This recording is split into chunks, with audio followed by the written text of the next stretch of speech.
In this lesson, we're going to look at how to represent loci on an Argand diagram. So you will have come across loci before at GCSE. You probably have used a compass and a ruler, and you'll have constructed things like a perpendicular bisector or an angle bisector, or the locus of all the points that are a certain distance from a certain point. So in further maths, loci is done purely algebraically, so we'll be looking at what the algebra tells us about the points that satisfy a certain rule.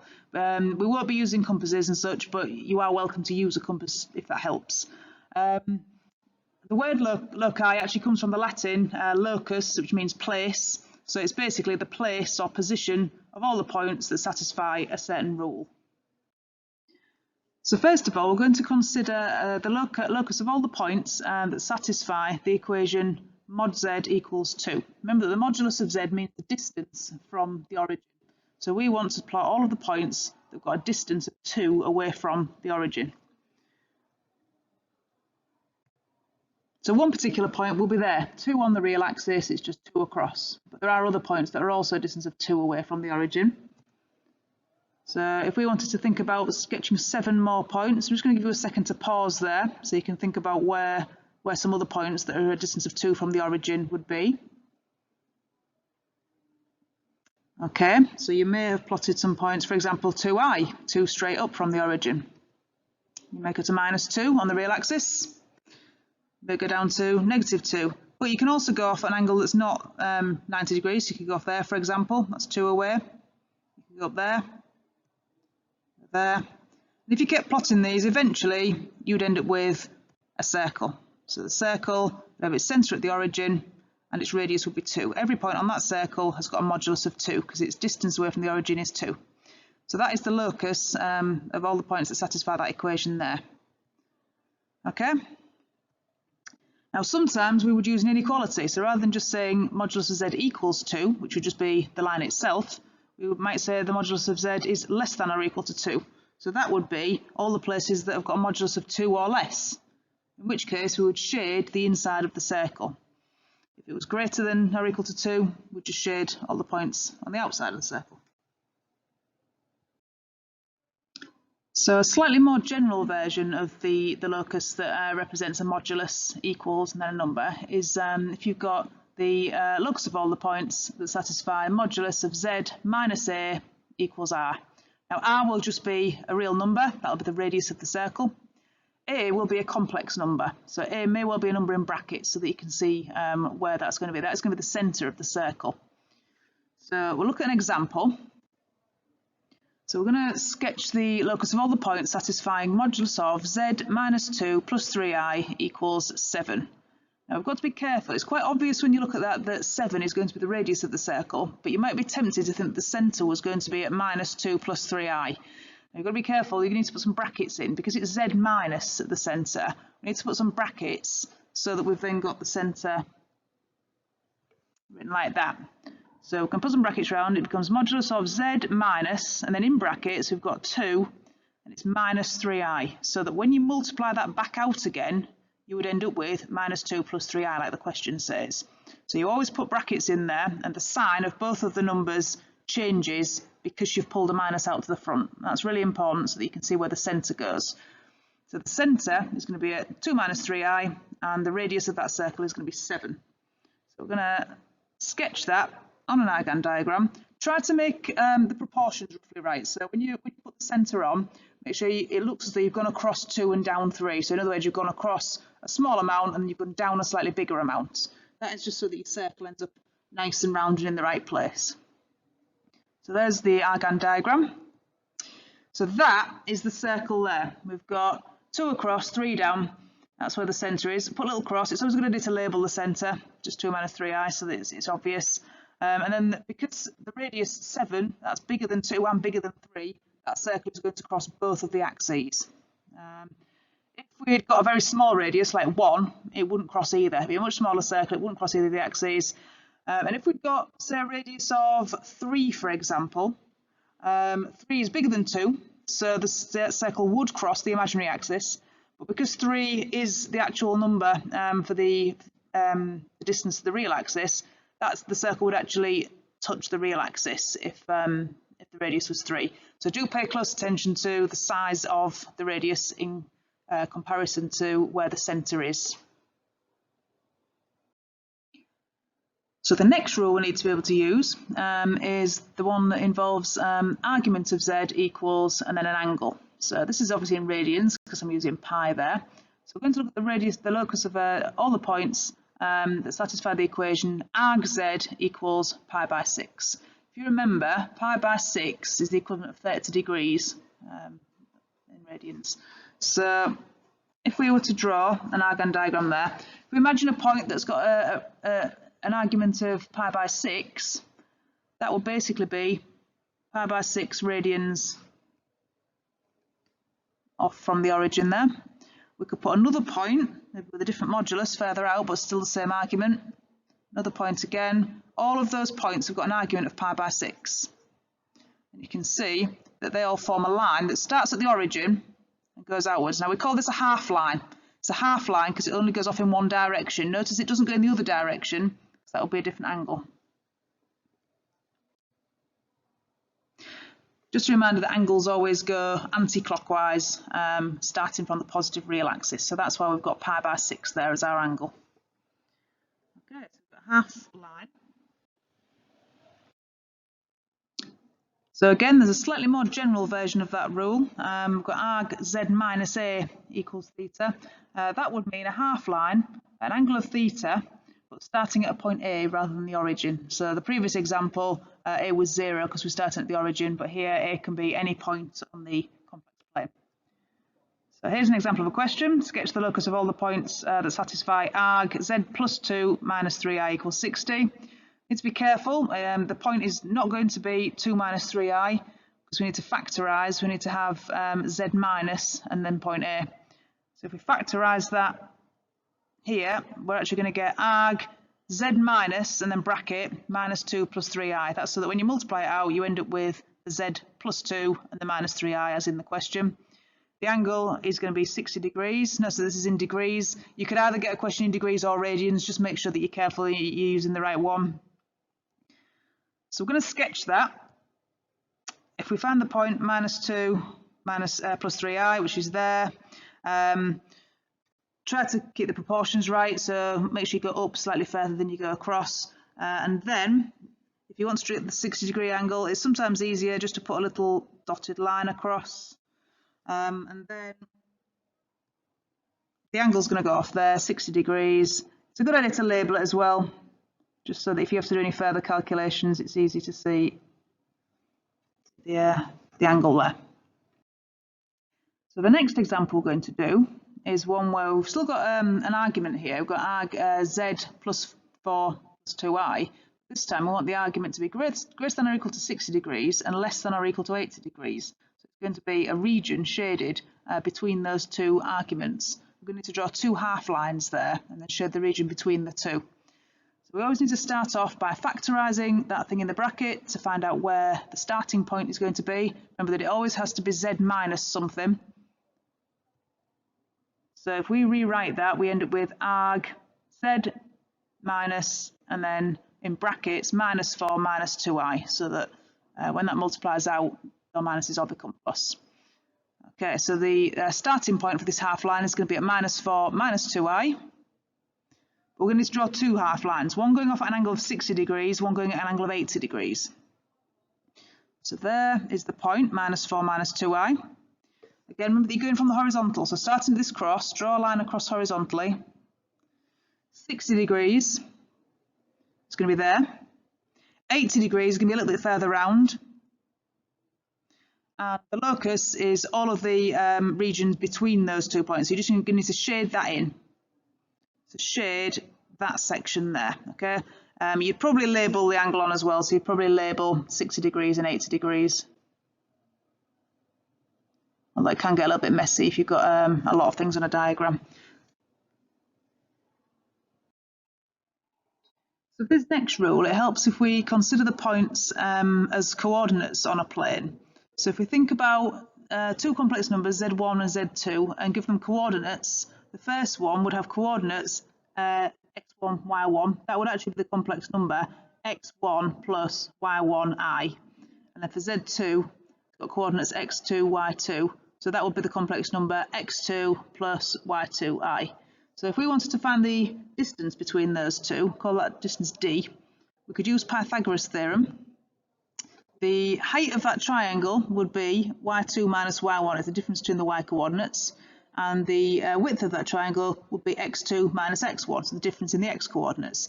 And we could use Pythagoras to find the length of that line there, the distance between the 2 points. So that would be x2 minus y1, x2 minus x1 squared plus y2 minus y1 squared, all square rooted. That would give us the hypotenuse there, d. Okay, right, we're now going to consider instead this expression. So z2 minus z1 modulus, the modulus of z2 minus z1. If we wanted to find the modulus of that, what we would need to do is, well, first of all, calculate what z2 minus z1 would be, and then collect the real and the imaginary parts. So let me just put that on there.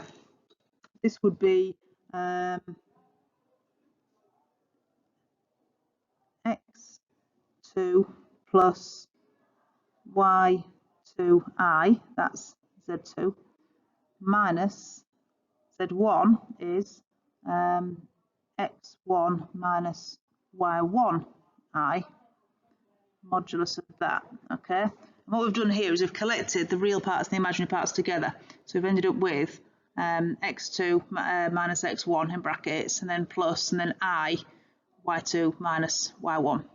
Okay, so that's collecting the real imaginary parts.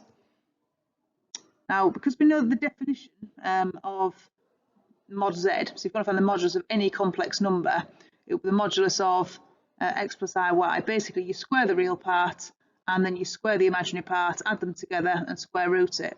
We could do that same thing, but with this. This is the real part. We're going to square that, add this, then you get the imaginary part, square that, add them together, and square root it. So that would become x2 minus x1 squared, that's the real part squared, plus y2 minus y1 squared, that's the imaginary part squared, square rooted there.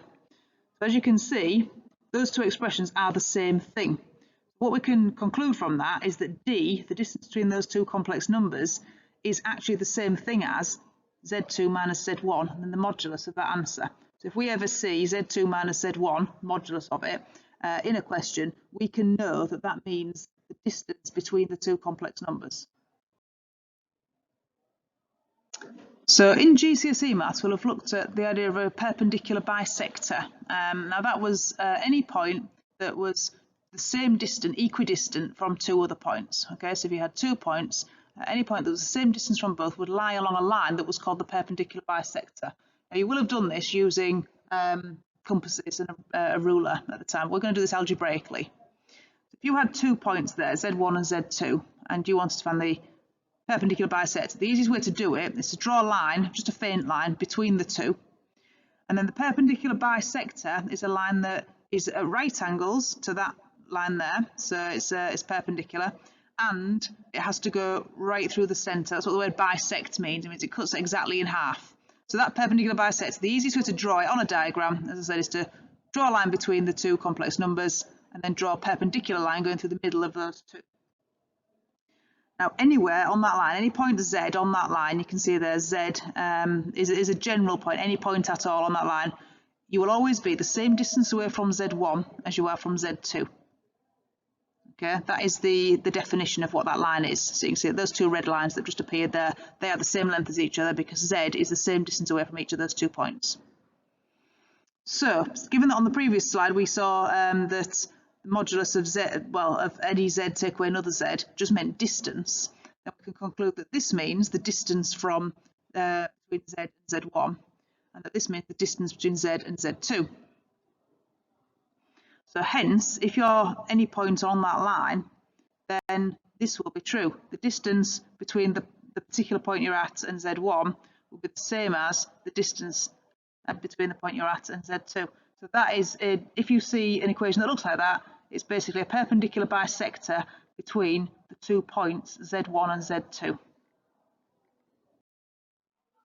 So here is an example of finding a locus which is a perpendicular bisector. So here's the question. So find the locus of z, sketch it on the Argand diagram. We can see here we've got z plus 2 plus 3i, the modulus of that equals the modulus of z plus 1 minus 4i. Now, the z's there are basically any point along the perpendicular bisector that we're trying to find. And these points here, they are the z1 and z2. They're the particular points that we want to find the perpendicular bisector between. Now we know that this is a perpendicular bisector because we've got a modulus equals a modulus, which is what we saw when we did the previous example. So let's just keep going there. So the first thing we need to do is the same thing that we did with the previous questions, which was to factorise so that they were all written in the form z minus and then a point. So each side we're going to need to put z minus and then change the sign of everything in the middle. So the first one becomes z minus and then in brackets negative 2 minus 3i equals, the other side becomes, we've got in the modulus of z minus bracket minus 1 plus 4i. So we've changed all the signs there. So that is telling us that the 2 points we're interested in are minus 2 minus 3i and minus 1 plus 4i. The locus we're trying to draw is the perpendicular bisector of those 2 points. So all of the points that are equidistant from each of those. Right, so we would draw on a diagram, start off by marking off those 2 points. It's always a good idea, as I said, to just draw a faint or a dotted line just between those two, just so that it's easy to then see where the perpendicular line goes to that. So draw a very faint line between those two, and then draw a line just by eye that is at right angles to the line you've just drawn and goes directly through the middle, so it goes to the midpoint of those. Now you can actually calculate what the midpoint is by just finding the midpoint of the real parts and the midpoint of the imaginary parts, and that will tell you where that midpoint is in the middle. But that is the perpendicular bisector of the point there. That is the locus of z. So here's another example where we want to find a perpendicular bisector. So here we've got a modulus equals and then another modulus. This one looks a little bit different because the complex numbers have only got one term each. That's because the first one is just 3i, it's only imaginary, and then the second one is 3, so it's real. We'd still calculate this in the same way though, so we'd still factorise this and write it so that it's got brackets in. So we'd write this as z minus 3i modulus equals modulus z minus brackets 3. So that is telling us we're going to do the perpendicular bisector between the points minus 3i and 3. So all the points that are equidistant from those 2 points. So 3 is on the real axis, minus 3i is on the imaginary axis. So if we want to draw the perpendicular bisector, first of all just put a very faint line between the two, find the midpoint and then draw a line perpendicular. Now this one is actually going to go through the origin because of the angle that it's been drawn at. If we did want to label that point there, that would be the midpoint of those two. So it will be 1.5 minus 1.5i.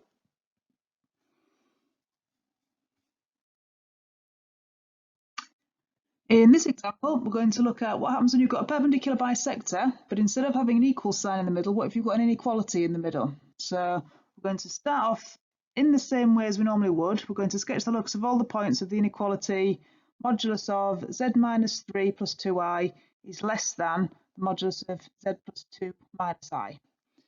So we'll start off imagining that the less than sign in the middle is just an equal sign, and we're just going to draw the line as normal. So remember that first step is always to rewrite it with brackets in so that we can see where the 2 points are going to be. So that's going to become the modulus of z minus and then 3 minus 2i in brackets is less than z minus in brackets minus 2 plus I. So we'll draw that line first as though it was an equal sign. So we'll plot the 2 points, 3 minus 2i and minus 2 plus I. And we'll draw the perpendicular bisector. I'm just going to put a dotted line there because it can be an inequality. So that's going to be the perpendicular bisector. You can still draw the faint line between the 2 points if that's going to help you draw the perpendicular bisector itself. Now, the key thing here is we need to decide which points will satisfy that inequality. And basically, we're being asked which points have got a distance from that point to 3 minus 2i, that's less than the distance from that point to minus 2 plus I. So we need all the points that are closer to that first point than they are to the second point.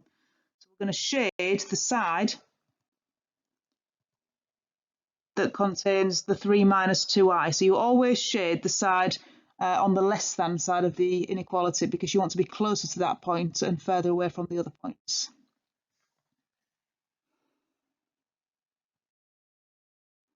Here are 6 loci representing some of the rules that we've used on the previous slides. I'd like to just pause the video at this point and try to sketch each of those 6, making sure that you mark on any key points such as centres if it's a circle, the midpoint if it's a perpendicular bisector, and the angle if it's an argument. So pause the video now and have a go at sketching each of those 6.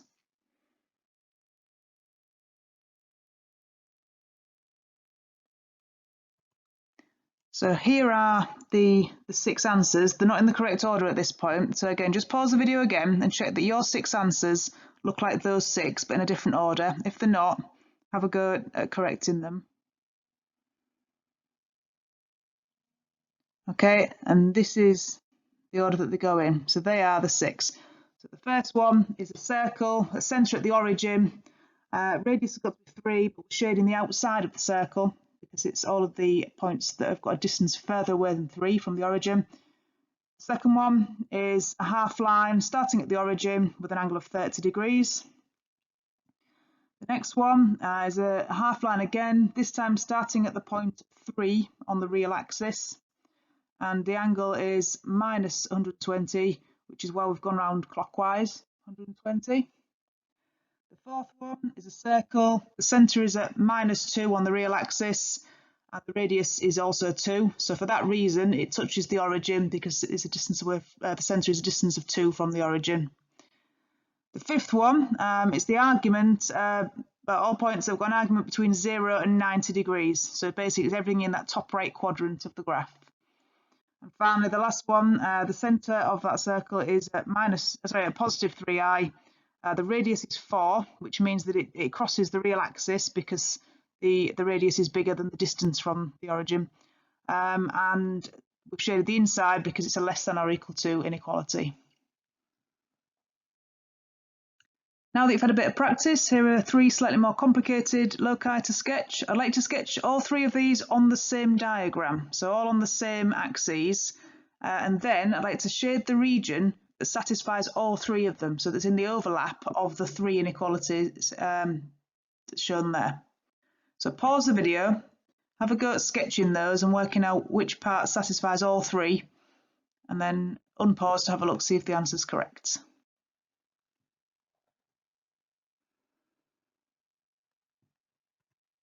Okay, so the first one looks like that. It's a circle with centre at 2 minus 3i, and the radius is 3, and it would be this inside of the circle.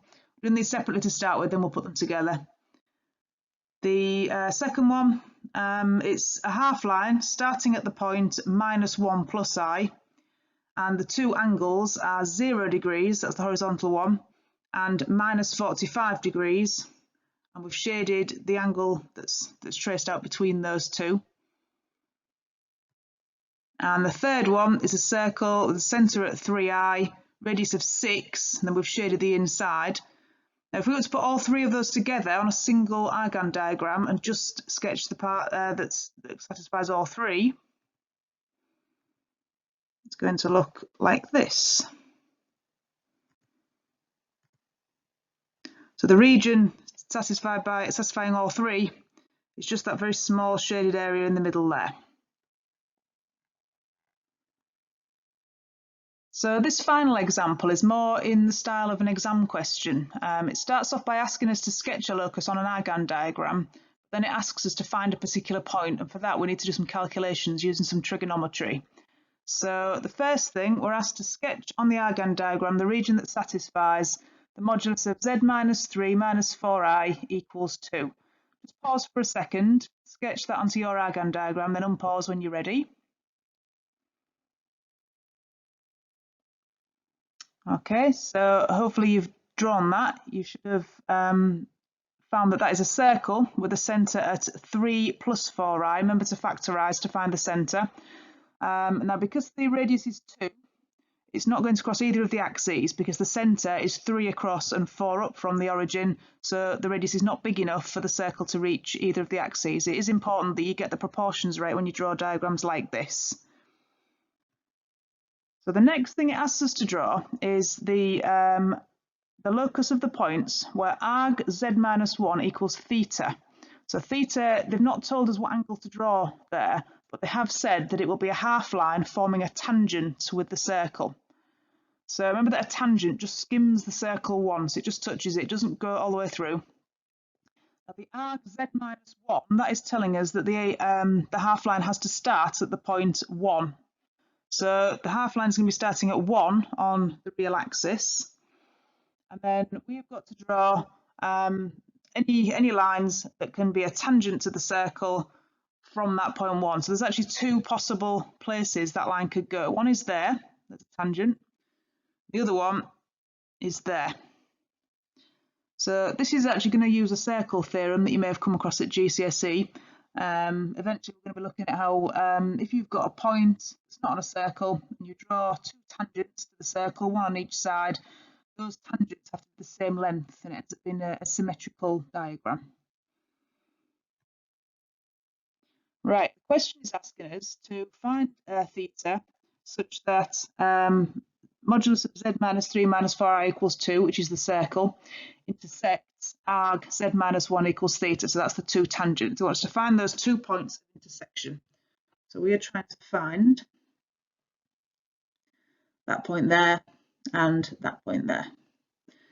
So the first one's quite easy because the half line starts at 1 on the real axis, and because the tangent is touching the circle at 1. We know that because the centre of the circle has got a real value of 3 and the radius is 2. So if we go 2 further out from the centre, we will get to 1.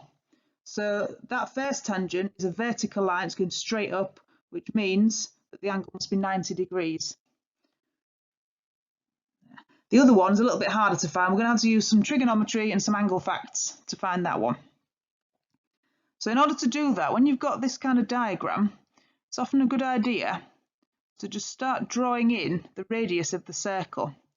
Now this is going to use the rule, again it's another circle theorem that you'll have hopefully seen before, where if you've got a radius and you've got a tangent to the circle, where they meet, that angle is 90 degrees, so we've got a right angle being formed. It's actually a kite because we've got 2 right angles there and it's symmetrical. So if you imagine drawing a line from here down to the 1, that is a symmetrical diagram there. So this distance is the same as that distance. They're both 2, it's the radius of the circle. This distance here, which we'll find it in a minute, is the same as that distance there because it's a symmetrical kite.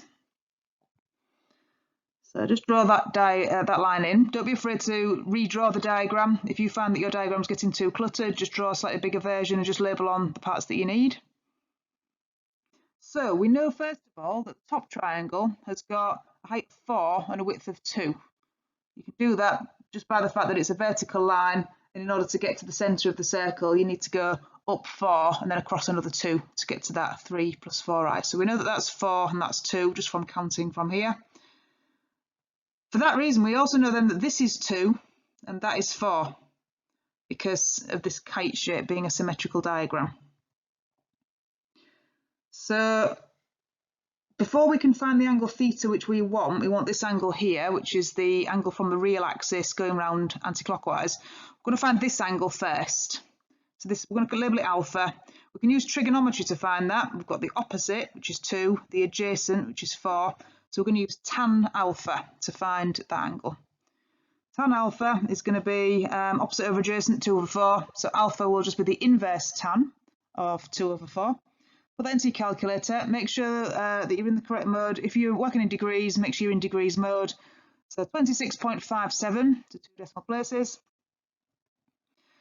And then by symmetry, that means that that other angle there is alpha. So we've got alpha and alpha there.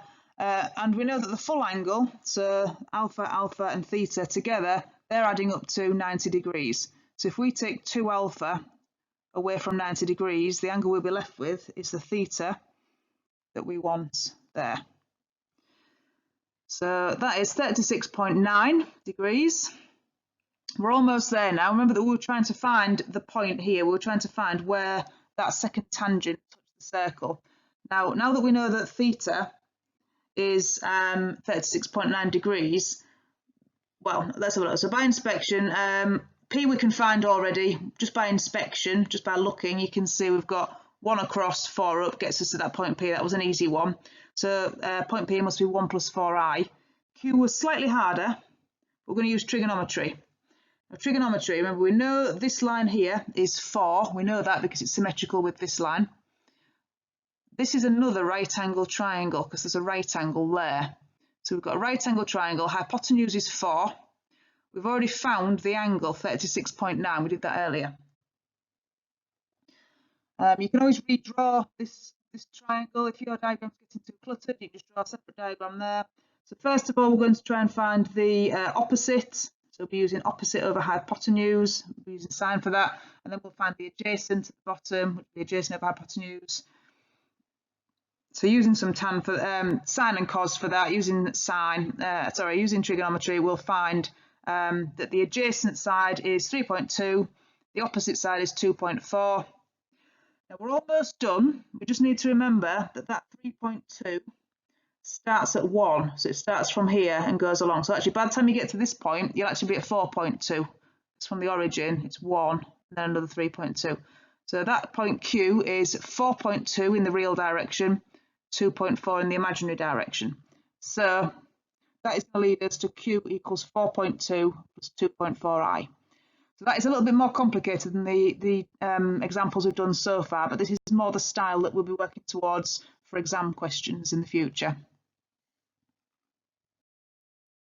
So finally, if you can complete the exercise where 1F on page 24, when you're asked to draw diagrams, make sure that they are clear, make sure that they're large enough and that they are well labelled. That will actually help you answer questions if you've got a good diagram to work from.